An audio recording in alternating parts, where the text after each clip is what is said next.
वकार रसूल साहब कुछ ज्यादा ही फ्रस्ट्रेट हो गए हैं। अब इलेक्शन खत्म हो गया है, उनको चुपचाप बैठना चाहिए, 8 अक्टूबर का इंतजार करना चाहिए। लोगों का फैसला हमारे सामने होगा। आप आज क्यों जाग गए ना एलजी साहब? ऐसा कौन सा कानून है जो आप इनके खिलाफ इस्तेमाल कर सकते हो? ये आजाद उम्मीदवार के तौर पे उठे हैं, क्या अब आप आजाद उम्मीदवार के तौर पे उठने नहीं दोगे? ऑर्गेनाइजेशन पे तो बैन लगा हुआ है, ये ऑर्गेनाइजेशन के नाम पे तो इलेक्शन के मैदान में उतरे नहीं है ये।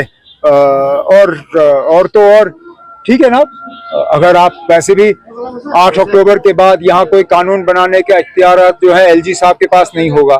यहाँ लोगों की अपनी चुनी हुई सरकार होगी, वो तय करेंगे ना कौन लड़ेगा कौन नहीं लड़ेगा। हमें शिकायत हमें करनी चाहिए।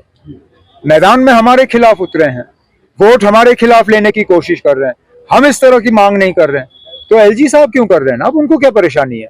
साहब अभी जो सूरत हाल हम देख रहे हैं, जैसे कि इंजीनियर रशीद है, वो कह रहे हैं कि मैं लिख के दूंगा उमर साहब नहीं जीतेंगे।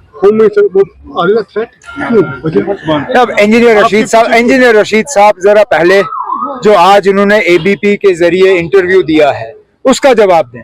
इंजीनियर रशीद साहब ने खुले अल्फाजों में ये कहा है कि आज अगर 8 अक्टूबर के बाद बीजेपी को नुमाइंदों की जरूरत पड़ी, एमएलएज की जरूरत पड़ी, तो बीजेपी के लिए इंजीनियर रशीद साहब के दरवाजे खुले हैं।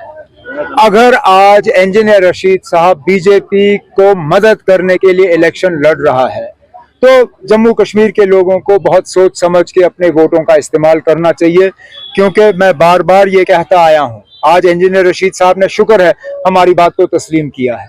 मैं कहता आया हूं कि ये लोग आ रहे हैं सिर्फ और सिर्फ यहाँ वोट को तकसीम करने के लिए और नेशनल कॉन्फ्रेंस को नुकसान दिलवाने के लिए। इंशाल्लाह 8 अक्टूबर को साबित होगा कि इंजीनियर रशीद साहब जो हैं उन्होंने लोगों से हमदर्दी के नाम पे वोट हासिल किए, लेकिन आज वो वोट उनको नहीं मिलेंगे। उनके कहने के मुताबिक जमात इस्लामी लाइक माइंडेड कैसी है? वो कहते हैं कि हमने वो तो आपको उनसे लेना, वो तो आपको इंजीनियर से पूछना पड़ेगा, क्योंकि आज इंजीनियर बीजेपी की मदद करने के लिए तैयार है। तो इंजीनियर साहब के लिए बीजेपी भी लाइक माइंडेड है, जमात इस्लामी भी लाइक माइंडेड है।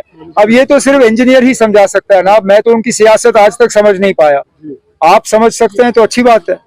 तो वकार रसूल जो है आज उन्होंने एक बयान दिया है फिर से आज क्या कहा? आज हमारे रिपोर्टर को बयान दिया था कि कुछ जो एमसी के वर्कर्स थे उन्होंने असॉल्ट किया, दे वर ड्रंक।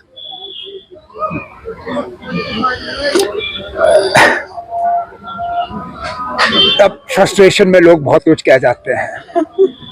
वकार रसूल साहब कुछ ज्यादा ही फ्रस्ट्रेट हो गए हैं।